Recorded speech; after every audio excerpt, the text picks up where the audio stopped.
Mesdames, messieurs, bonjour et bienvenue sur Formula Wrestling. On se retrouve pour un nouveau podcast catchesque. Un podcast catchesque qui s'intéresse cette fois-ci à WrestleMania 37 Nuit 2. La nuit 2 de WrestleMania 37 du coup. J'ai le plaisir de vous retrouver. Merci à vous d'avoir regardé ma première vidéo si vous l'avez regardée.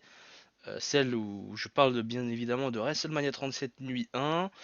Et voilà, et je tenais juste à préciser par rapport au précédent épisode, avant de continuer vers le WrestleMania 37 Nuit 2, qui a été assez riche en émotions, et bien que voilà, il y a eu un petit décalage au niveau des images, et je tiens à m'en excuser hein, au passage, parce que voilà, c'est le logiciel, je pense, de montage qui a dû faire ça, et j'ai pas fait attention. Et du coup, voilà, il y a eu un petit décalage, mais bon, rien de très grave. Voilà, donc j'en profite pour vous remercier à vous qui me suivez sur ma chaîne Formula Wrestling. Je tiens à préciser que j'ai une chaîne Twitter, donc vous pouvez me rejoindre sur la chaîne Twitter du même nom, Formula Wrestling. Et avec via le lien qui est présent bien évidemment sur la page de la chaîne. Et donc on va attaquer du coup WrestleMania 37 Nuit 2. On va finir du coup cette WrestleMania Weekend qui a été pour moi un très très bon week-end. Je reviendrai un peu plus tard sur le détail. Mais sachez, avant de commencer, que je vais décrire un petit peu le show. Alors voilà comment va se dérouler le, comment va se dérouler le programme d'aujourd'hui. Eh bien, je vais décrire un petit peu le show, enfin, dans les grandes lignes, ce qui s'est passé, puisque tout est frais. Je vais décrire du coup ce qui se passe dans les matchs, et puis ensuite je vais donner mon avis, un peu comme le podcast précédent, mais sauf que cette fois-ci ça va durer un peu plus longtemps, puisque j'ai eu beaucoup plus de notes. J'ai beaucoup de choses à dire du coup. Et du coup, eh bien, je vous propose de passer à l'attaque de ce WrestleMania 37 Nuit 2. Alors, on va commencer parce que c'est une sorte de preview finalement ce podcast. On va discuter et on va parler de ce qui s'est passé au cours de cette nuit-là. Je vais commenter en même temps et donner mon avis sur les différents événements qui se passent entre les matchs, bien évidemment. Mais voilà, on va commencer par le premier segment du coup. On a eu un hymne américain qui a été chanté par Ashland Craft, qui est la voix de la country, enfin annoncée en tant que comme la voix de la country. Donc voilà, elle chante. Bon, son hymne américain, moi je l'ai pas trouvé aussi percutant que celui de la nuit 1. Mais voilà, ça a fait l'affaire. Et puis voilà, c'était un bon opener. On a du coup des avions de chasse qui passent au-dessus de l'arène. Et puis surtout, on n'a pas de pluie alors que tout semble se passer comme prévu. On avait un petit peu peur au bout d'un moment que la pluie vienne interrompre ce show. Et puis finalement, non, pas du tout. Donc le ciel était plutôt correct. Et donc, on voit les petits clips d'intro de la nuit 1 qui est rediffusé, hein, légèrement modifié, mais c'est à peu près le même. Donc un peu comme pour l'année dernière, pour WrestleMania 36 si vous l'avez suivi, un clip d'intro à WrestleMania, donc avec des... je vais pas revenir sur tous les détails de ce clip, mais je pense que vous avez vu sans doute le show. Et puis ce qui est à noter, c'est le spectacle pyrotechnique qui est juste exceptionnel, hein. Je l'ai trouvé super bon. Le spectacle pyrotechnique qui a suivi les intros, voilà, il n'y a pas à dire, hein, la WWE sait faire en matière de pyrotechnique. Juste après ce spectacle pyrotechnique, on a du coup les co-hosts de WrestleMania, Hulk Hogan et Titus O'Neil, qui sont habillés en pirates, qui arrivent sur le stage, sur l'entrée de ce stage. Et du coup, ils font un petit discours de bienvenue à WrestleMania. Alors, j'ai pas non plus détaillé tout ce qu'ils ont dit, parce que je pense que ça rallongerait encore plus la durée de ce podcast. Mais voilà, ils ont fait un petit discours de bienvenue à WrestleMania et du coup, ils nous ont préparé, ils ont hypé un petit peu la foule pour ce qui va venir et vous allez voir qu'il y a du lourd qui va venir. Donc on va attaquer du coup le match numéro 1 de la soirée, le combat numéro 1. Et pour ce combat numéro 1, pour cette première partie, on a du très très lourd sur le papier, puisqu'on a Randy Orton du coup, contre The Fiend Bray Wyatt, et The Fiend tout simplement. Et du coup comment dire, on commence par du très lourd. On commence par du très lourd, et là on se dit, waouh, c'est magnifique, c'est la magie de WrestleMania, et on commence déjà avec Randy Orton contre The Fiend, alors qu'on pensait que ça pourrait être un peu plus loin dans la carte. Et puis voilà, on a une entrée assez longue de Randy Orton, donc une rentrée assez longue de la vipère qui prend tout son temps, voilà, qui essaie de jouer un petit peu avec le public. Il prend son temps et puis disons-le, il apprécie aussi un petit peu, je pense, le fait qu'il y ait du public, puisque c'est pas tous les jours qu'on voit du public dans un show WWE par les temps qui courent. Et on a le droit à une série de petits feux d'artifice pour Randy Orton. D'ailleurs, ce sera pas le seul, je crois, de la soirée qui aura eu droit à ces petits feux d'artifice. Mais voilà, c'était à souligner. Puis on a une entrée spéciale du Fiend. Alors juste après, je vais essayer d'aller dans les détails, mais je vais essayer d'aller vite, mais voilà, j'essaie quand même de détailler les trucs. Donc c'était assez scénarisé finalement ce match, puisqu'on a une entrée spéciale du Fiend et une grosse pop. Donc là aussi, on sait pas trop qui était le gentil, qui était le méchant. Enfin, j'ai pas suivi du coup la, la, le, le- la feud entre Randy Orton et The Fiend. Alors la feud c'est le duel, si vous voulez, c'est une sorte de duel un petit peu. C'est la storyline, si vous préférez, l'histoire qui a. Donc c'est une histoire entre Randy Orton et The Fiend avec bien évidemment Alexa Bliss. Et du coup, eh bien, on a une entrée spéciale du Fiend. On voit au bout d'un couloir de Fiend qui apparaît et du coup qui essaie de marcher vers nous, vers la caméra. Et puis d'un coup, cette entrée, eh bien, ce petit passage, ce petit angle, il s'arrête et on revient sur l'entrée de WrestleMania, donc le stage, là où il y a le Titantron, donc l'écran avec les vidéos, etc. Et puis là, on voit Alexa Bliss qui apparaît, enfin qui vient quoi sur le ring, et elle apparaît seule. Et là, on se dit, mais qu'est-ce qui se passe? Pourquoi Alexa Bliss est toute seule? Et là, eh bien, il y a une boîte qui est présente aux abords du ring. Une grande boîte, alors une boîte à musique, je crois que vous voyez c'est un petit peu ce que c'est. Une grande boîte rouge et noire avec un petit, sur le côté droit de la boîte, il y a une manivelle. Et donc Alexa Bliss arrive, elle se met à jouer avec la boîte, donc avec la manivelle. Et là d'un coup, le Fiend apparaît et le Fiend saute de la boîte et d'un coup, il attaque Randy Orton et le match commence. Alors sous les lumières rouges, là aussi je tenais à le préciser, le public semble du coup du côté de Fiend et tentative de punt kick. On se retrouve directement sur le ring, directement dans l'action, avec une tentative de punt kick de la part du Fiend. Là aussi j'étais assez étonné. Le Fiend qui arrive sur le ring et qui commence directement avec du Randy Orton, c'est quand même quelque chose d'assez fort. Puis Randy Orton part en dehors du ring, il s'enfuit donc il évite le punt kick. Et puis eh bien on se retrouve avec le Randy Orton qui attaque le Fiend hors du ring. Mais voilà, il essaie de le cogner contre la table des commentateurs, mais ça lui fait rien, ça lui fait strictement rien.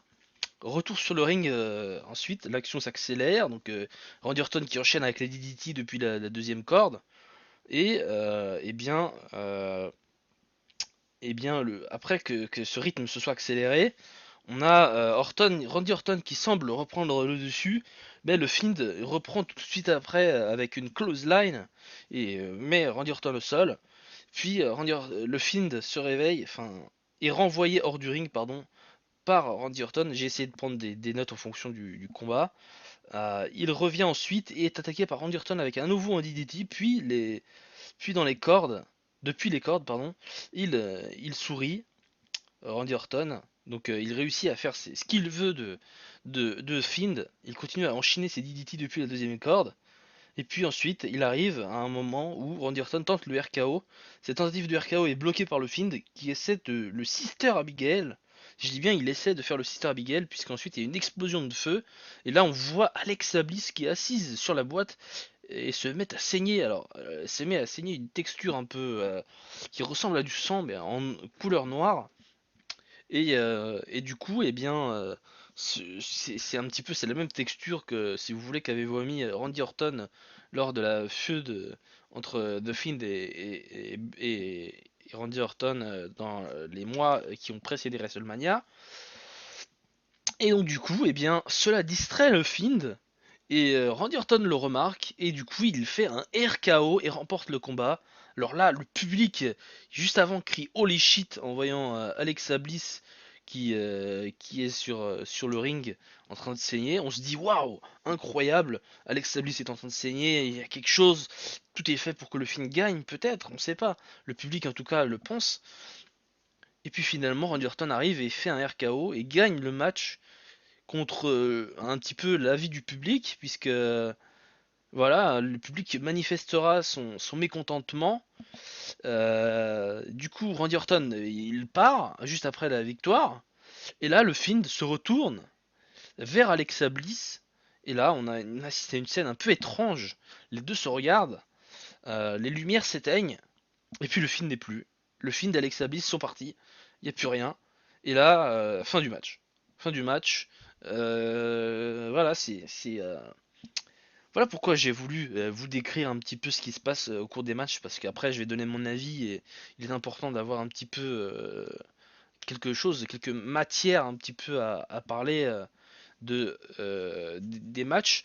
Et on va aussi j'ai aussi un petit peu décortiquer ce qui s'est passé, mais si j'ai un avis à donner, honnêtement c'est un match étrange. Et l'avis du public qui s'énerve à la fin du match, pour moi c'est un petit peu légitime, parce que pour une feud, donc une bataille, une rivalité un petit peu qu'il y a entre Randy Orton et The Fiend, qui dure depuis des mois et des mois et des mois.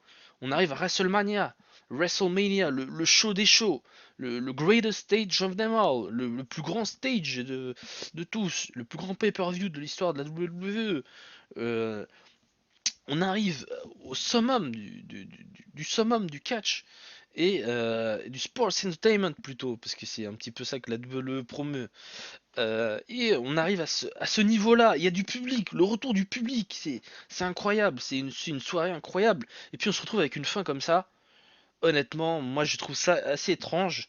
Assez étrange. Je sais pas que la victoire de Randy Orton soit mauvaise, parce que ce soit Randy Orton qui gagne ou The Fiend, ça aurait pu être bien, mais il fallait amener quelque chose. Là, on montre que le Fiend est distrait. Du coup, la victoire de Randy Orton n'est pas légitime. Enfin, on aurait pu avoir une vraie bataille. On aurait pu avoir une victoire du Fiend, une victoire dominatrice du Fiend avec l'aide d'Alexa Bliss. Et là, on comprend pas pourquoi Alexa Bliss s'est retournée contre The Fiend. Ou alors c'est le Fiend qui a voulu, on sait pas. C'est vraiment très étrange. Et du coup, c'est difficile à donner un avis sur ce match. Difficile à dire si c'est un bon match, si c'est un mauvais match, parce que l'action a été assez intense. Et voilà, donc moi ce que j'ai à dire, c'est que c'est un bon divertissement, mais sans plus. Sans plus. Donc voilà, un match étrange. Après avoir vu tous les matchs qui sont passés, honnêtement, si vous voulez mon avis à l'heure actuelle, c'est le pire match de la carte. En tout cas pour moi, hein, c'est mon avis personnel. C'est le pire match de la carte, tout simplement. Ça vous dit aussi un petit peu le niveau qui a été mis hein, quand même hein, sur cette nuit de 2 de WrestleMania, mais vous verrez, hein, je pense que on va en parler justement de ce qui va suivre. Mais voilà, match étrange, c'est tout ce que j'ai à retenir de ce match, qui est difficile à juger, parce que bah il n'y a pas eu beaucoup d'in-ring, ça a été assez rapide, et voilà. Du coup, on passe par la suite du show. Alors, on a Eric Bischoff qui apparaît aux côtés des co-hosts Hulk Hogan, Titus O'Neil. Et puis, Bailey apparaît. Bailey fait la promo de son propre show. Bref, on va se passer un petit peu des détails parce que sinon, on est encore là dans 2 heures. Mais voilà, Bailey apparaît. Puis ensuite, Eric Bischoff parle ensuite à de Sasha Banks.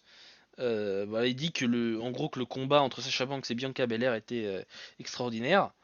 Et puis, Et puis on a une excuse de Hulk Hogan pour partir et laisser Bayley toute seule. Donc voilà, la même scène un petit peu qu'on a eu lors de la nuit 1 avec Bayley qui sert de segment un peu blagueur, un peu voilà, c'est une blague, un joke. Voilà, c'est un segment un petit peu à oublier. Ensuite, on arrive vers le combat numéro 2, le WWE Women's Tag Team Championship. On a un match par équipe féminin de la WWE. Alors, c'est un très très bon match. Tamina et Natalia contre Nia Jax et Shayna Baszler. Voilà, je viens de donner déjà ce qui s'est passé. Enfin, comment j'ai donné mon avis avant même de décrire le match. Et donc voilà, on commence avec Baszler qui contre, qui, euh, qui envoie contre, enfin comment dire, qui est contre Natalia dans le ring. Début assez rapide, donc un match, un rythme qui est très élevé dès le début du match. Dès le début, on a un tag de Baszler assez rapidement, un tag de Natalia qui s'ensuit et une bataille de headbutts entre Tamina et Nia Jax. Donc une bataille de coups de boule. Joli travail en équipe quand même de Natalia et Tamina, c'est à souligner, qui font passer Nia Jax par-dessus leur épaule. Donc toutes les deux, Natalia et Tamina, vont faire un travail exceptionnel. Euh, elles vont récupérer Nia Jax, puis ils vont faire une souplex en arrière en soulevant Nia Jax. Et vous voyez que Nia Jax, c'est pas n'importe qui quand même, au niveau du poids, au niveau de la corpulence, c'est quelqu'un d'assez lourd. Elles ont réussi à le faire, c'était absolument magnifique. À ce moment-là, il y a une domination de l'équipe Natalia et Tamina, donc super kick de Natalia, bref, il y a une pluie de coups de genoux de Baszler qui s'ensuit, puisque, pardon, il y a un coup de genou qui suit après cette domination de l'équipe Natalia et Tamina, donc le momentum Natalia et Tamina finit par se calmer par un coup de genou de Baszler.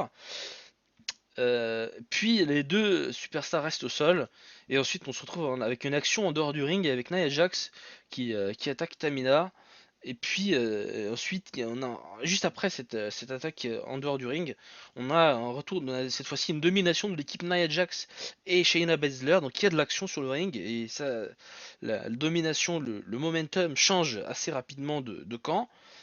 On se rend compte quand même que Nia Jax et Baszler sont assez fortes. euh, Ensuite, on a Naya et Baszler qui s'en prennent à Natalia pendant que Tamina est au sol. Donc Tamina a été assommée par Nia Jax suite à cette attaque en dehors du ring de Nia Jax. Et donc on se retrouve avec une domination du coup, comme je l'ai dit, de Nia Jax et de Shayna Baszler. Le public, en tout cas c'est à ce moment-là ce que j'ai noté, c'est que le public ne semble pas accroché au match. Je trouve, en tout cas, c'est que mon avis. Le public ne semble pas accroché et du coup, eh bien, il y a... le public n'est pas vocal en fait. Le public n'est pas vocal. Le public n'est pas vocal et du coup, eh bien, on se retrouve avec une, un public qui est un peu apathique. Mais bon, ça c'est pas le problème. Je pense que le public était un petit peu choqué du match entre Randy Orton et The Fiend. Bref, Nia Jax fonce vers le coin du ring, et puis Natalia l'évite, puis elle effectue une close line avec un tombé sur Naya, et puis là, il n'y a, y a pas de victoire. C'est un tombé qui se finit à simplement deux. Et puis ensuite, on a un spinebuster de Nia Jax et un tombé sur Natalia, mais Tamina apparaît et sauve le match. Alors vraiment au bord de la victoire de Nia Jax. On est là à un moment assez critique du match. Tamina se réveille, le rythme augmente assez vite avec Tamina, donc Tamina arrive sur le ring et elle apporte de la fraîcheur, de la vitesse d'exécution, bref, c'est très très bien. Le Samoan Drop de Tamina sur Shayna Baszler, et ensuite elle tente le tomber, et ça finit par deux. Le public se réveille, on a là un public qui commence à participer, bref. Et travail en équipe ensuite des deux équipes qui travaillent d'équipe des deux teams, donc du coup on se retrouve avec les deux équipes qui sont sur le ring. Double crossbody de Nia Jax qui finit par un compte de deux, pardon. Donc on a un double crossbody de Nia Jax elle arrive sur le ring, elle fait un crossbody sur Natalia et Tamina. Puis ensuite, suite à ce crossbody et ce tombé de deux, Nia Jax provoque Tamina sur le ring, elle l'insulte, elle le critique, bref, voilà.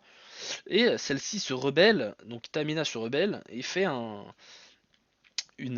slam sur Nia Jax. Donc elle fait un coup sur Nia et Nia dégage du tombé à deux, puisque ensuite, suite à ce coup de Tamina, Tamina va essayer le tombé et Nia Jax va se dégager à 2.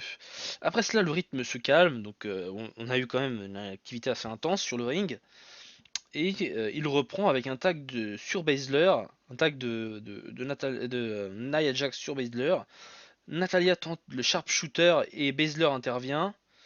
Euh, et pendant ce temps, en fait, après qu'il y ait eu le tag, en fait, Shayna Baszler n'apparaît pas directement sur le ring, c'est Naya qui reste sur le ring, et du coup Natalia, qui était à ce moment-là légale sur le ring, va s'en prendre à Nia Jax et va tenter un sharpshooter du coup sur Nia Jax. Mais Shayna Baszler, qui était censée être la personne légale sur le ring, puisqu'il y avait le tag qui venait d'être effectué, et c'est souligné par les commentateurs américains, et bien Baszler intervient sur le sharpshooter. De toute façon, il ne pouvait pas y avoir abandon de Nia Jax, puisque ce n'était pas la femme légale. Et vu que c'est un Baszler qui intervient et c'est elle qui est la personne légale, elle fait une prise de soumission on assiste à une prise de soumission de Shayna Baszler sur Natalia. Euh, Après le sharpshooter, donc Natalia se dégage du sharpshooter. Et on a une victoire par soumission de Baszler et de Naya, puisque Natalia finira par abandonner. Alors, mon avis sur ce match, après que je l'ai un petit peu décrit, je me remarque qu'on est déjà à 20 minutes, mais il reste énormément encore à couvrir sur ce show. On a eu un très très bon match, des bons rebondissements, du suspense, du divertissement, bref, on a été divertis. Et pour le moment, à ce moment-là, c'est le meilleur match de la soirée, tout simplement.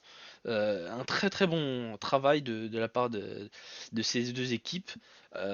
C'est d'autant plus un très bon travail qu'en plus, il y a le public et du coup, ça a rendu le match encore plus agréable, même si le public était un petit peu endormi en début de match.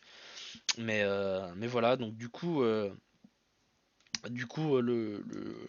le combat s'est bien déroulé et heureusement il y avait du public parce que sans le public, ce combat qui était très très bon aurait été plus fade. Voilà, on enchaîne avec le combat numéro 3. Et du coup, on a deux artistes sur le ring, Kevin Owens contre Sami Zayn, deux artistes du ring, très très bons catcheurs, les deux. J'ai pas suivi toute l'histoire, mais voilà, Sami Zayn passe pour un conspirationniste. Il dit qu'il y a des conspirations autour de lui, bref. Et il y a Logan Paul qui est l'invité du coup de Sami Zayn. Sami Zayn fait un discours d'introduction puisque c'est lui qui rentre sur le ring en premier. On commence directement par la description du combat, juste avant le combat, pardon. L'introduction de Logan Paul, il y a des UV bien évidemment, hein. Le public n'est pas du côté de Logan Paul ou de Sami Zayn. Et Kevin Owens vient sous une petite pop, donc voilà, on a le plaisir de retrouver Kevin Owens avec du public. Et donc comme on va s'intéresser directement au combat, donc je vais essayer de faire le plus vite possible, puisque je vois qu'on est déjà à plus de 23 minutes. Et je m'en excuse déjà, mais voilà, ce show est quand même assez historique. Et du coup, le match commence très très vite un- par un contre de Kevin Owens, puisqu'on a d'un coup Sami Zayn qui arrive, il tente de faire un coup sur Kevin Owens, et puis Kevin Owens le contre. Euh, et, euh, et retour sur le ring ensuite, puisque les deux sortiront du ring. Série d'Atemi de Kevin Owens. Logan Paul, qui était l'invité de Sami Zayn, est sur le côté du ring. Il est assis à côté des tables de commentateurs. Bon, il participe pas avec les commentateurs, mais il est assis pas loin. Euh, Ensuite, il y a un cannonball de Kevin Owens. Le momentum est du côté d'Owens, donc Kevin Owens qui prend le dessus. Ensuite, après ce petit momentum du côté de Kevin Owens et ce qu'est Cannonball qui est très très bien, on a une incroyable souplex de Sami Zayn sur le côté du ring. Donc on est sur le côté du ring, je crois que c'est côté Titantron.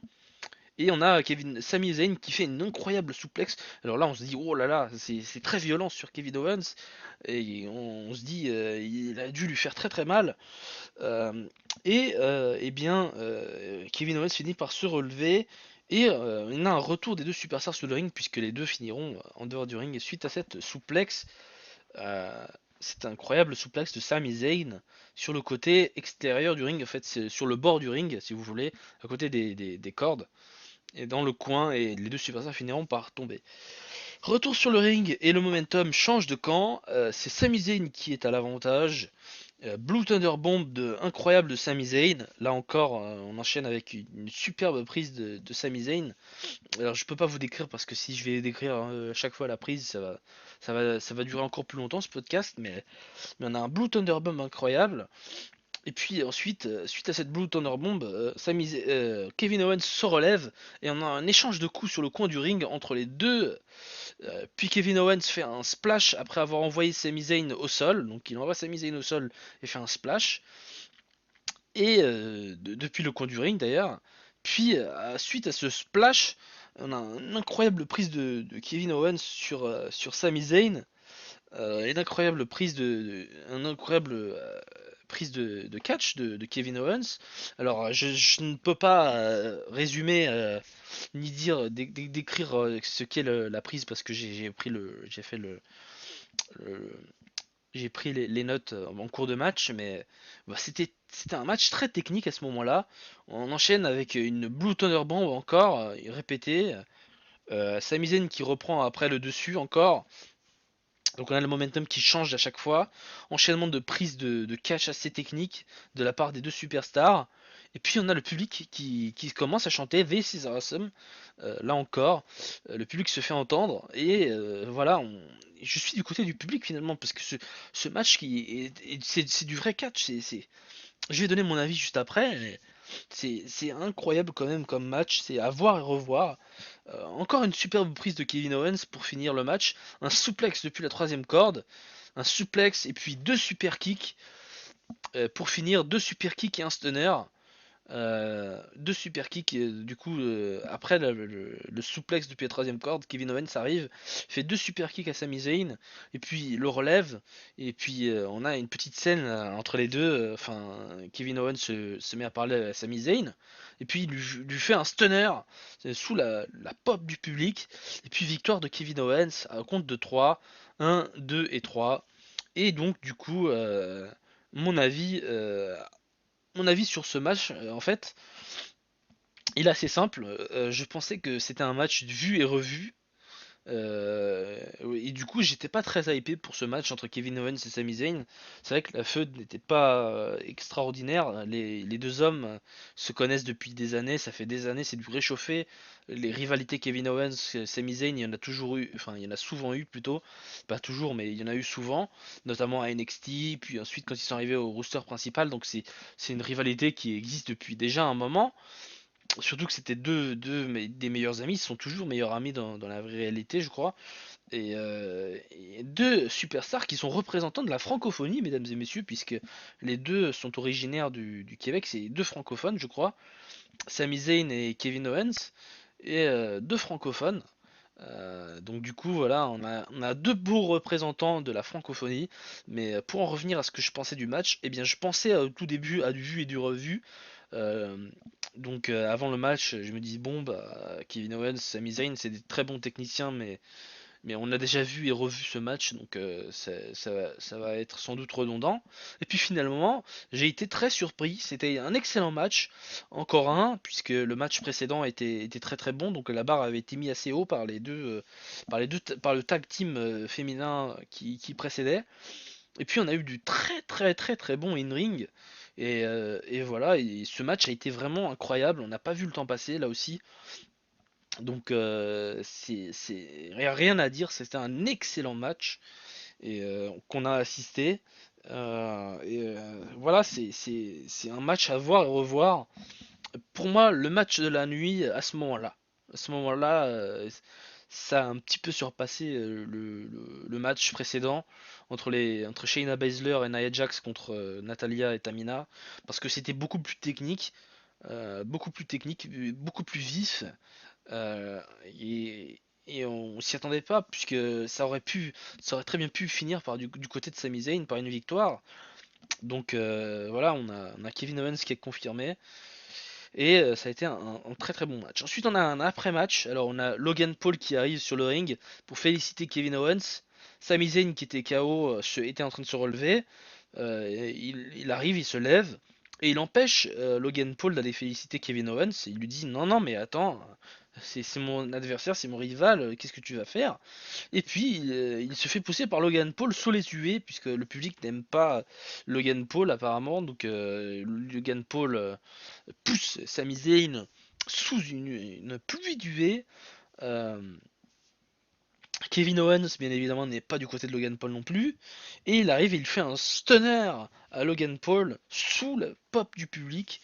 Et donc, on se retrouve du coup avec eh bien, un Logan Paul qui était complètement groggy au sol. Voilà, donc du coup, on est déjà à la demi-heure de ce podcast. C'est pas fini, on n'est même pas à la moitié du show. Je vais essayer d'aller le plus vite possible. On a eu une scène avec le Great Khali qui fait une apparition. Matt Riddle est là. C'est Matt Riddle se fait, enfin il y a le représentant du Great Khali qui est à côté du Great Khali. Donc il y a trois personnes à ce moment-là. Le Great Khali, le représentant et Matt Riddle. Matt Riddle parle au Great Khali. Le Great Khali parle en indien, mais puis c'est traduit par son garde, son représentant, qui dit voilà, le Great Khali te souhaite bonne chance à Matt Riddle. Et puis ensuite on a RVD qui apparaît sous une énorme pop de la part du public et celui-ci laisse un message d'incentivation pour Matt Riddle, lui dit bon courage pour son match qui est à suivre, puisque c'est le match à suivre, le match pour le, le United States Championship, donc le titre des États-Unis, entre Sheamus et Matt Riddle. Matt Riddle était donc le champion. Et on commence du coup par décrire le match. Alors Sheamus commence rapidement le match en essayant de dominer son adversaire. Sheamus au-dessus, malgré quelques attaques de Matt Riddle en début de match. Irish Curse Backbreaker de Sheamus, là aussi c'était de la technique. Sheamus utilise ensuite un beau set de coups. Matt Riddle contre-attaque en envoyant Sheamus dans le coin du ring, mais Sheamus reprend l'avantage. On a Sheamus qui est du coup un petit peu au-dessus de Matt Riddle en début de match. Puis on a un suplex suivi d'un tombé de Sheamus, donc tentative de tomber de Sheamus qui se finit simplement à deux.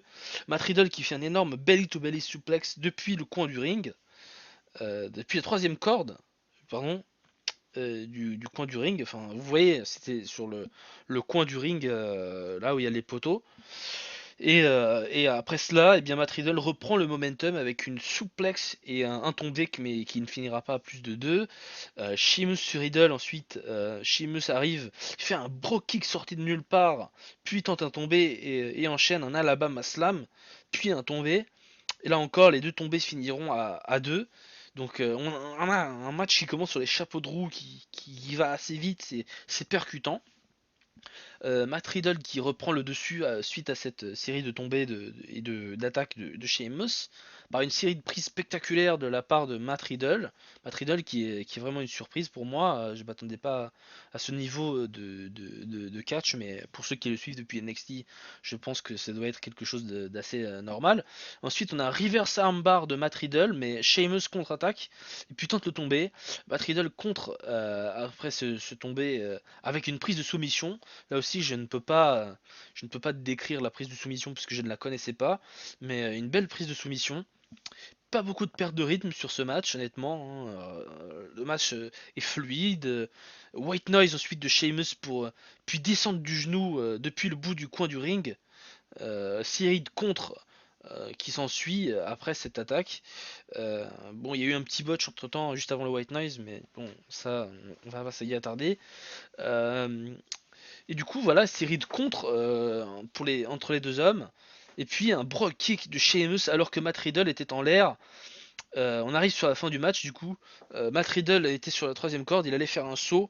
Et il a un saut un petit peu qui ressemble au Lion Salt, si vous voyez. Et au moment où il fait ce saut et où il est en l'air, Sheamus se retourne et fait un brogue kick sorti de nulle part là aussi sur Matt Riddle. Un superbe brogue kick qui est assez impressionnant puisque c'est pendant que Matt Riddle est en l'air. Donc là, on craint pour la tête de Matt Riddle. Même s'il n'a pas visé la tête, hein, je crois qu'il a visé le torse. Et ensuite, il y a compte de 3 et victoire de Sheamus qui devient alors le nouveau champion des États-Unis. Et honnêtement, Pour vous donner mon avis, ça a été un match extraordinaire. Quel match! L'intensité était là, le rythme ne baissait que rarement. Là aussi, je dois le dire, hein, c'était un excellent match. Donc deux excellents matchs.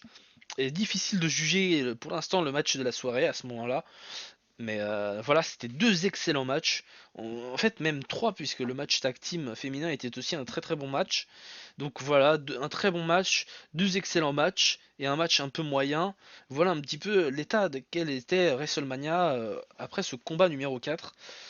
Et on enchaînera tout de suite après ce combat par un combat numéro 5, un Nigerian Drum Fight pour le titre intercontinental entre Big E et Apollo Crews. On a Whale qui vient chanter du coup l'entrée de Big E. Donc du coup on a une entrée scénarisée avec un mini concert. Pas de barrière pour ce match, donc no holds barred. Donc là il y a pas de disqualification. Je vais essayer de faire vite pour ce match parce on est déjà en train de, on est déjà à la mi-show en fait. Et bref, les deux sortent du ring dès le début du match pour prendre un kendo stick. Et puis ils retournent dans le ring. Et là il y a une bataille de kendo stick des deux côtés. Des coups de kendo stick de Big E sur Apollo Crews.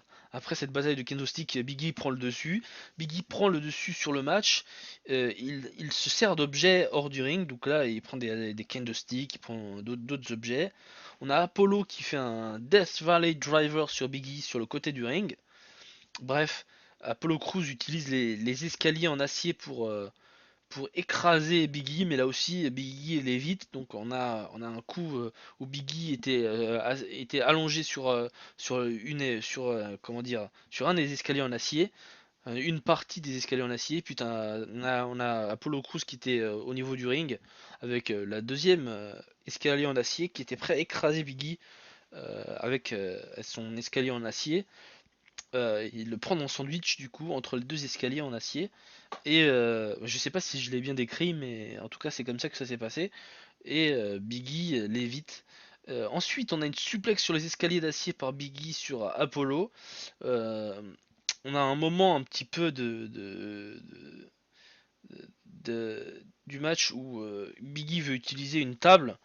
Et du coup, eh bien, on a un moment d'arrêt du match en fait. Donc du coup, Biggie arrive et il prend une table et il la place sur le ring. Apollo Crews se reprend et fait quelques coups de kendo stick. Puis ensuite, on a un frog splash à travers la table de Biggie. Intervention d'un homme mystérieux. Bah, suite à cela, on a une intervention d'un homme qui est grand. Alors, je ne le connais pas. Je ne sais pas si vous l'avez déjà vu. Moi, il me dit quelque chose. J'ai l'impression qu'il avait déjà été là à Raw Underground, mais ce n'est que mon avis. On a du coup une intervention d'un homme mystérieux. Il arrive et il chokeslam Biggie. Puis prend un Apollo Crews qui est déjà groggy au sol suite au frog splash à travers la table de Biggie. Et du coup, eh bien, après cette série de coups de Biggie qui avait mis KO Apollo Crews, ce chokeslam de cet homme mystérieux l'a mis KO. Et du coup, cet homme mystérieux prend Apollo Crews et le place sur Biggie pour faire le tomber de 3 et la victoire de Apollo Crews qui conserve. Alors là, on a un match qui a été pour moi assez moyen en fait. On a eu une bataille de kendo stick. Bon, il y a eu une bataille. C'était un match assez équilibré en début de match. Mais ensuite, on a eu Biggie qui a pris le dessus. Et puis on a cette fin un peu bizarre d'un homme qu'on ne connaît pas. Donc le public a déjà été assez choqué, je dois le dire. On a cette victoire d'Apollo Crews. Bon, ça veut dire que leur rivalité entre Biggie et Apollo Crews ne fait que commencer. Et donc, voilà, moi, c'est un match, pour moi, c'est un match moins bon que les précédents, mais il y a beaucoup d'utilisation d'objets, voilà, intervention qui vient changer le match, qui semblait acquis à Biggie. C'est clairement pour moi le plus mauvais match de la soirée, le pire match même de la soirée selon moi, à ce moment-là. Mais, je vais le répéter, je pense, mais il est difficile de juger un match après les deux autres, parce que les deux autres matchs qui ont précédé, ils ont vraiment été des matchs de qualité. Donc la qualité de ce match, voilà, ça aurait été d'autres matchs. Les matchs précédents, ça aurait été des matchs qui se seraient passés après. Ce match, eh bien, il aurait été pas mal du tout, surtout en opener. Mais voilà, je pense qu'on est face à un match moyen. Et Et voilà. Du coup, on passe pour le combat numéro 6. Je vais essayer d'aller encore plus vite parce que là, c'est vrai que il y a encore beaucoup de choses à raconter. On est sur le match numéro 6, donc on est juste avant le main event, le WWE Raw Women's Championship entre Rhea Ripley et Asuka. Et eh bien, on a Ash Costells, je ne sais pas si je dis bien son nom, qui chante This is my brutality, et suivi de l'entrée de Rhea Ripley. Donc voilà, c'était comment dire une superbe entrée avec une belle musique, je dois dire, un peu rock.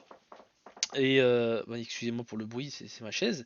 Et du coup, eh bien, on se retrouve avec l'entrée de Rhea Ripley, puis suivi de l'entrée d'Asuka. Bref, une entrée un petit peu à la show à l'américaine. Bref, pour parler directement du in-ring, pour parler directement du combat, eh bien, ce combat commence avec des regards, puis un enchaînement de prises avec un rythme assez élevé. Petit arrêt parce que Rhea Ripley qui va en dehors du ring, avec Rhea Ripley pardon, qui va en dehors du ring suite à ce début de combat assez élevé. J'ai pas noté toutes les prises qu'elles ont faites, mais voilà, c'était des petites prises, donc voilà, rien à dire sur ce côté-là, pas de trucs spectaculaires, mais c'était assez bien à regarder.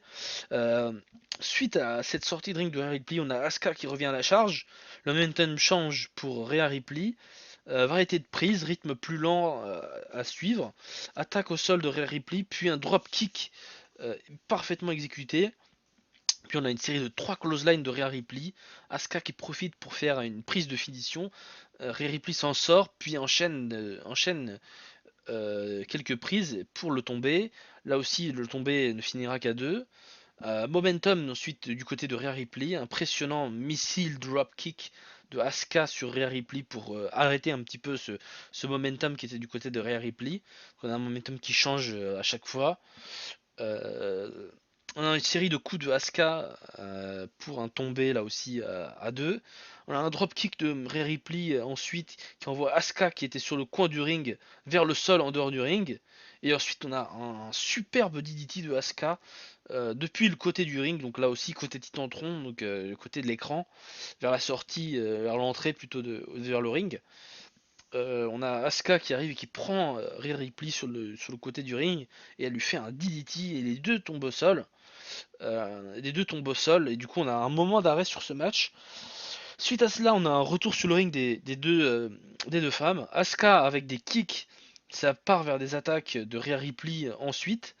Donc voilà, après une série de kicks de Asuka, il y a Rhea Ripley qui contre-attaque. Asuka finit au sol. Et un match qui s'équilibre hein, quand même, hein, puisqu'on a un coup Rhea Ripley, un coup Asuka, alors qu'au début c'était surtout voilà. Non, en fait c'est même pas un match qui s'équilibre, c'est un match qui était déjà équilibré. Euh, voilà, les deux sont épuisés par la fatigue, les deux sont au sol, et puis Asuka qui fait le Asuka Lock avec un tombé, donc elle fait sa prise de finition, et puis ensuite elle enchaîne avec un tombé, puis Rhea Ripley contre avec sa prise de finition et gagne le match. Et du coup, eh bien, victoire de Rhea Ripley. Rhea Ripley qui eh bien, a fait un match, c'est l'avènement de NXT honnêtement. Bon, on savait que NXT avait déjà fourni pas mal de superstars féminines à la WWE et même en général, hein, mais le catch féminin a beaucoup progressé. Et là, cette victoire de Rhea Ripley, c'est super. Joli match, pas mal de diversité de prises, quelques arrêts pendant le match, hein, parce que voilà, il y a eu de la fatigue qui a commencé à se faire sentir. Mais dans l'ensemble, superbe match, je dois le dire. Superbe match. Et eh bien, y a rien à dire, c'était un très très bon match de catch entre les deux superstars qui a permis à Rhea Ripley de remporter eh bien, le titre de féminin de Raw. Donc voilà, c'est sa brutalité. This is my brutality qui vient couronner cette victoire de Rhea Ripley avec sa musique, bien évidemment, sous une ovation du public. Donc c'était un très bon match entre ces deux femmes et honnêtement, si ce match avait été en main event, ça aurait été aussi un très très bon main event. Suite à cela, on va passer vers le main event, mais juste avant de parler de main event, on va parler d'une petite scène. On a Bailey qui arrive sur le stage de WrestleMania. Alors, elle vient pas sur le ring, elle vient à côté, vous savez, à l'entrée, là où il y a les écrans. Et elle parle, elle se met à parler, puis ensuite elle provoque un petit peu les Bella Twins, je crois. Mais j'ai pas tout noté, mais en gros Bailey se fait humilier par les Bella Twins. Donc voilà une petite scène un petit peu, encore une humiliation pour Bailey. Je sais pas qu'est-ce qu'elle a fait à la WWE, mais voilà, elle se fait humilier par les Bella Twins sous le regard de Hulk Hogan. Donc voilà, c'est une petite scène un petit peu avant le main event pour chauffer un petit peu le public et surtout pour voir ce qui nous attend, qui est juste long, difficile, mais ô combien important. Le main event de la soirée, mesdames et messieurs. Je vais essayer de le compresser en 5 minutes, mais ça va être très très difficile. Un match pour le titre universal, donc Universal Championship, entre Roman Reigns qui est champion, Edge et Daniel Bryan. A souligner avant ce main event que cela fait 10 ans pile le jour même de WrestleMania 37 partie 2, donc nuit 2. Ça fait 10 ans pile que Edge s'est retiré du catch. Donc 10 ans pile que Edge était arrivé sur le ring à Raw pour dire que eh bien il relâchait le titre de champion du monde poids lourd, le World Heavyweight Championship. Et, euh, et donc voilà, c'est Edge, pour lui c'est une belle histoire qui s'annonce pour ce match universal. À l'entrée, juste avant l'entrée des catcheurs, on est en train de se poser la question, parce que moi je me posais cette question, parce que pendant la construction de la feud, donc cette bataille, cette rivalité entre Edge, Daniel Bryan et Roman Reigns, on était au tout début entre une bataille entre Roman Reigns et Edge, et puis Daniel Bryan est venu se greffer suite à Fastlane, et eh bien, suite aux provocations, suite aux diverses histoires qu'il y a eu, on était peut-être en droit de se penser, est-ce que Edge allait être hué comme Roman Reigns, allait être du côté heel et que ça allait être Daniel Bryan le face? Et bien finalement, ça n'a pas été le cas, puisque lorsqu'Edge est apparu, il y a eu une énorme pop et puis des pyros incroyables, hein. Là, il y a rien à dire, la WWE sait faire le show avec ses spectacles pyrotechniques. Et du coup, on a eu une énorme pop du coup pour Edge qui eh bien le mérite. Cela faisait 10 ans qu'il s'était retiré, donc honnêtement c'était incroyable. Et puis on a le chef tribal, le Tribal Chief, Roman Reigns, accompagné par Paul Heyman et Jey Uso à l'entrée du ring.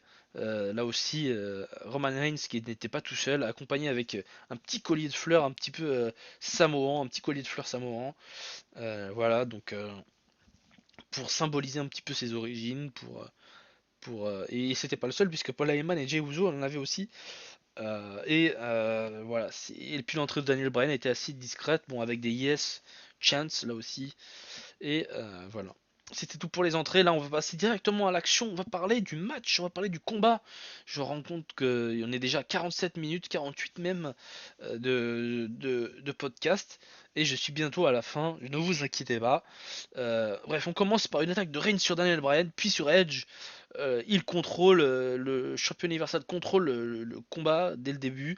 Puis on a ensuite Jey Uso qui attaque Daniel Bryan en dehors du ring. Il attaque ensuite Edge. Donc on a Jey Uso qui rentre dans le match. Puis Daniel Bryan s'énerve, il fait un suicide dive sur Reigns. Uso s'invite dans le match toujours. Il attaque Edge. Puis ensuite, après cette série d'attaques de Uso et ce suicide dive de Daniel Bryan, eh bien c'est au tour d'Edge d'attaquer Reigns. Il fait un DDT sur Jey Uso et puis reste groggy au sol. On a un moment d'arrêt à ce moment-là. Donc on a eu un début de match assez explosif. Puis Daniel Bryan et Edge reviennent sur le ring et s'attaquent. Festival d'attaque des deux côtés qui se conclut par un tombé d'Edge à deux. Puis Reigns et revient sur le ring. Missile dropkick de Daniel Bryan sur Edge, plus un uppercut. Honnêtement, ce match commence sur des chapeaux de roue, même malgré son arrêt. Daniel Bryan qui a sauté sur Reigns qui était hors du ring. Là aussi, après une attaque sur Edge, Daniel Bryan fonce sur Roman Reigns qui est en dehors du ring. Sur le ring, plus tard, Reigns arrivera et mettra Edge sur le ring au sol, qui était déjà groggy à ce moment-là, et se prépare un Superman Punch, mais celui-ci contré par Edge, spear ensuite d'Edge sur Roman Reigns, mais il est contré Donc un festival de contre qui s'annonce. Puis ensuite, après ce spear contré d'Edge sur Roman Reigns, par Roman Reigns voit son spear contré lui aussi. Puis, c'est les deux hommes se font face sur le ring et foncent l'un sur l'autre, double spear. Incroyable. Et les deux hommes finissent au sol. Pendant ce temps, Daniel Bryan était en dehors du ring. Et on a des chants This is awesome. C'est incroyable. Le deuxième chant This is awesome du match, de la nuit, pardon. Puis on a Daniel Bryan qui arrive et qui veut en profiter, saute depuis le coin du ring sur Reigns, mais voit le tomber à deux. Daniel Bryan qui a failli gagner ce match. Puis ensuite on a des yes kicks de Daniel Bryan sur Edge et sur Roman Reigns. Enchaînement de finisher de Reigns et Daniel Bryan. Le rythme reste élevé. Là aussi, enchaînement de finisher. Reigns essaie de faire des Superman Punch, je crois. J'ai juste mis enchaînement de finisher, mais voilà, Reigns et Daniel Bryan s'attaquent sur le ring. Suite à ce rythme assez élevé, on a un yes lock de Daniel Bryan sur Roman Reigns au milieu du ring, mais Edge intervient et empêche ce qui aurait pu être un abandon de Roman Reigns. Le match se calme un peu suite à cela. Daniel Bryan, du coup, fait un yes lock sur Edge. Et même scène que précédemment, Edge est sur le point d'abandonner presque comme Reigns. Et Reigns intervient et il s'en prend à Daniel Bryan. Powerbomb de Reigns sur Bryan qu'il effectue sur Edge. Euh, et, euh, et du coup, eh bien, ça se calme à nouveau après cela. On a des chants Roman Sucks, bien évidemment. Le Roman qui fait parfaitement son travail de heel, donc de méchant. Euh, puis, euh, Puis après ces petites périodes de calme, on a Roman Reigns qui fait passer Bryan à travers la table des commentateurs et Edge en profite pour faire le spear, tel l'opportuniste qu'il est, sur Roman Reigns, il me semble, hein. Je crois que c'est sur Roman Reigns. Et les trois sont au sol. Les trois sont au sol, donc un autre moment d'arrêt. Les Edge remettent ensuite Roman Reigns sur le ring et cherche quelque chose. Il cherche deux chaises qu'il prend, mais ces deux chaises, il les gardera pas longtemps puisque Reigns prend les deux chaises et il les jette en dehors du ring. Elles finissent ailleurs du coup. Mais Edge arrive et il fait un crossface sur Roman Reigns. Un crossface, ça faisait longtemps qu'on n'en avait pas vu. Moi j'en avais pas vu depuis longtemps des crossface. Un crossface de Edge sur Roman Reigns. Et puis Daniel Bryan intervient avec un yes lock. Donc là on se retrouve avec deux superstars d'un côté, Edge d'un côté et Bryan de l'autre sur Roman Reigns. Les deux qui font une prise de finition sur Roman Reigns. Mais Roman Reigns tient. Et Roman Reigns tient bon, tel l'Universal Champion qu'il est. Et puis Edge et Bryan, ils remarquent qu'ils sont en train de faire une prise de finition tous les deux sur Reigns. Ils commencent à se taper dessus l'un sur l'autre, bam bam bam. Et Daniel Bryan réussit à se lever. Edge reste au sol. Et Daniel Bryan l'attaque. Puis se prépare pour le Yes Lock. Il se prépare pour une attaque, Daniel Bryan. Et puis Edge arrive et fout un spear sur Daniel Bryan. Puis il fait un autre spear sur Roman Reigns. Et là on se dit ça y est, ça va peut-être être la victoire de la Rated R Superstar. Mais, euh, mais Daniel Bryan arrive. Et lorsque l'arbitre est en train d'effectuer le tombé de Edge sur Roman Reigns, l'arbitre fait le tombé à 1, et puis il n'arrive pas à faire plus, puisque Daniel Bryan, sur un mouvement de désespoir, réussit à enlever l'arbitre hors du ring. Et du coup, eh bien, ça annule le tombé de Edge. Edge qui commence à devenir frustré, il se rend compte que sa chance pour gagner le combat avait, avait eh bien, venait de passer. Sur le ring, Edge frappe Roman Reigns et Daniel Bryan avec une chaise. Ensuite, il place une chaise sous la tête de Reigns et une autre sous la tête de Daniel Bryan. Donc là, on a le momentum qui reste du côté de Edge et frappe Daniel Bryan. Mais il fallait pas l'oublier, Jey Uso intervient. Et oui, l'acolyte de Roman Reigns désormais arrive et du coup il intervient sur Edge. Et du coup, eh bien, Reigns fait un spear sur Edge grâce à cette intervention de Jey Uso. Et du coup, on arrive vers la fin du match, enfin. La fin du match, Roman Reigns place ensuite Edge groggy au sol sur Daniel Bryan et fait le pin, le tombé sur les deux. Et ensuite, victoire de Roman Reigns sur un finish incroyable. Un très très bon match, je dois le dire. Et quel match! Il y a eu, du coup, pour mon avis sur le match, il y a eu pas mal de bonnes prises. On a eu peu d'erreurs in-ring, du suspense. Mais pour moi, voilà, ça reste le match of the night. Il n'y a pas eu d'erreur. C'était assez. Il y a eu de la technique quand même. Il y a eu des innovations. Il y a eu du crossface. Il y a eu pas mal de choses. Mais voilà, après, ma note, c'est personnel. C'est que dommage qu'Edge ne l'emporte pas. Car avec le public, ça aurait été énorme. Mais voilà, un match of the night, honnêtement, même si c'est pas mon favori qui l'emporte, je dois l'avouer. Reigns a fait du très très bon travail. On a eu du rythme, on a eu des moments tragiques, on a eu des moments où on pensait que c'était fini, puis ça ne s'était pas fini.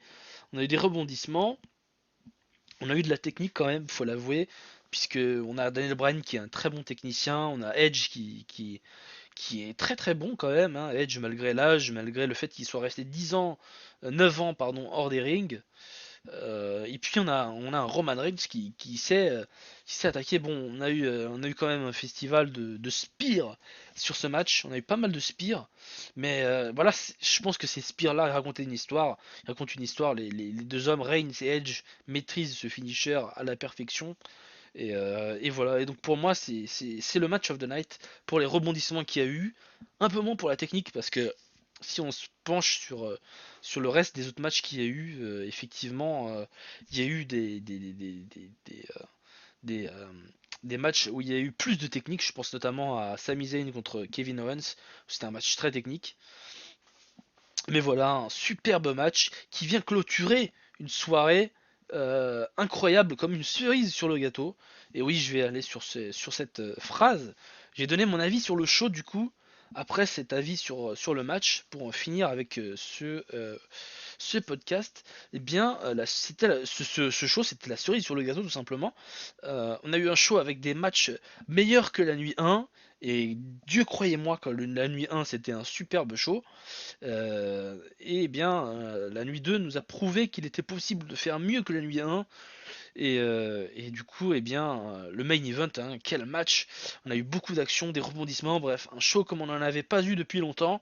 Et puis, bien évidemment, je tiens à souligner, avec le public, ce WrestleMania a pu être digne d'un WrestleMania. Et ces combats ont pu être sublimés. C'est vrai que on a tendance à l'oublier, mais sans public, c'est vrai qu'un show de catch, c'est pas la même chose. Et même s'il y a un festival c'est vrai que le WrestleMania l'année dernière est beaucoup moins mémorable parce qu'il n'y avait pas de public, parce que il n'y avait pas d'action du public et du coup, eh bien, les actions sur le ring, elles avaient moins d'impact. Et donc, voilà, on se retrouve du coup avec un très très bon WrestleMania weekend. Et on finit avec, pour moi, le match of the night, c'est le triple threat match, bien évidemment entre Edge, Roman Reigns et Daniel Bryan. Un très très bon match qui est du coup pour moi le match of the night et pour moi le match même du week-end, même si et bien évidemment il y a eu d'autres matchs qui ont été excellents. Je ne peux que souligner le match Sami Zayn contre Kevin Owens ou bien le Sasha Banks comment elle s'appelle, Bianca Belair, ou encore je vous renvoie d'ailleurs au meilleur match que j'ai trouvé, en tout cas la nuit 1. Et je vais pas rentrer encore dans les détails, mais voilà, ça a été un show extraordinaire qui a conclu une semaine extraordinaire, un week-end extraordinaire plutôt. Et sur ce point-là, eh bien, il me reste dire merci à la WWE pour ce show formidable et ce week-end qui a été extraordinaire. C'est une bulle d'oxygène dans le monde du catch ce week-end avec le retour du public. Et je ne pense que ça ne pouvait être que un show extraordinaire avec ce retour du public. Et on va dire que les catcheurs, les superstars, pardon, ont été à la hauteur. Et ce show a été du coup un très très très très bon show. Voilà, ça conclut. Du coup, on a eu beaucoup de catch cette semaine pour le WrestleMania Weekend. C'est vrai que la WWE se dit très sports entertainment, mais on a eu beaucoup de catch, on a eu beaucoup de technique, on a eu beaucoup de. La WWE montre qu'elle sait faire en termes de catch et qu'elle est toujours la maîtresse de ce domaine. C'est vrai que la WWE aura beaucoup fort à faire, hein, parce que WrestleMania C'est un gros show inégalable. La EW, j'en profite pour parler puisque Chris Jericho fait partie du podcast Broken School Sessions. Je pense qu'on en parlera dans un prochain podcast. Je pense que le mois prochain, je reviendrai sur ce podcast.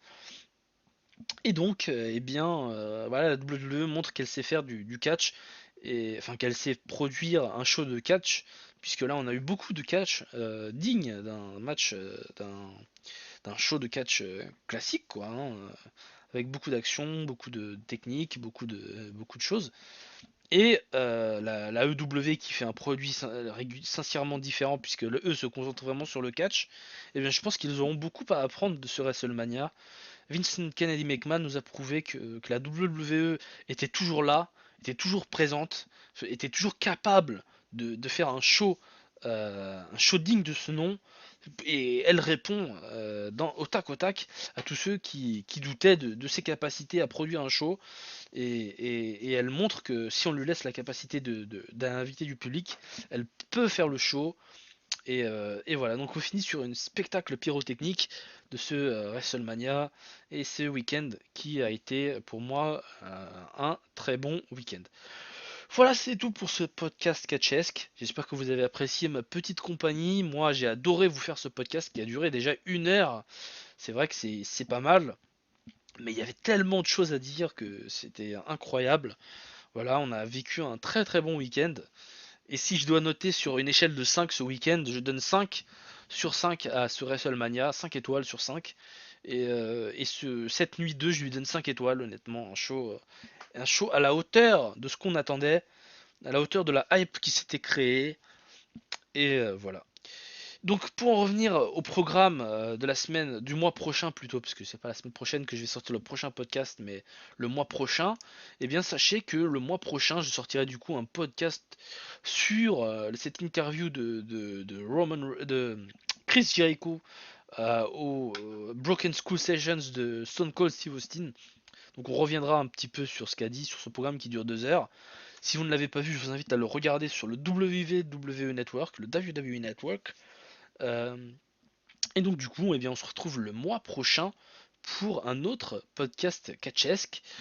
Me reste à vous dire du coup, avant de qu'on se quitte, qu'on se retrouve, si vous me suivez dans mes programmes de F1, avec le F1 RC Podcast qui sortira, je crois, dans le courant de la semaine du 12 avril au 18. Donc on se retrouve à partir du 19 avril. On se retrouvera le 19 avril du coup pour un F1 RC Podcast qui sera le retour de mes podcasts. Cette fois-ci, ce sera un premier podcast plutôt sur la F1, un podcast qui eh bien, me verra parler d'un week-end de course de Formule 1. Le précédent que j'avais fait, les précédentes vidéos que j'avais fait, donc F1 Review, c'était surtout des vidéos, enfin c'était plutôt des vidéos, ouais, où je commentais les week-ends de course, mais je n'avais pas fait un podcast, pour moi c'était pas un podcast. Et là, ce sera un podcast avec une image de fond, et bien évidemment j'essaierai d'ajouter quelques images comme j'ai fait pour ce podcast, mais voilà, pour moi, ça restera un podcast. Voilà, j'espère que vous avez apprécié ces deux petits podcasts, enfin ces deux gros podcasts plutôt, qui ont duré pas mal de temps. Et on se retrouve du coup le mois prochain pour le podcast Catchesque et le 19 avril pour F1 RC Podcast. Rendez-vous donc du coup la prochaine vidéo sur Formula Wrestling. C'est Tom23DS. À vous les studios et encore merci pour tout. Et désolé pour ce podcast qui durera quand même 1 heure et quelques. Merci à vous et à la prochaine sur Formula Wrestling. C'est Tom23DS. À vous les studios.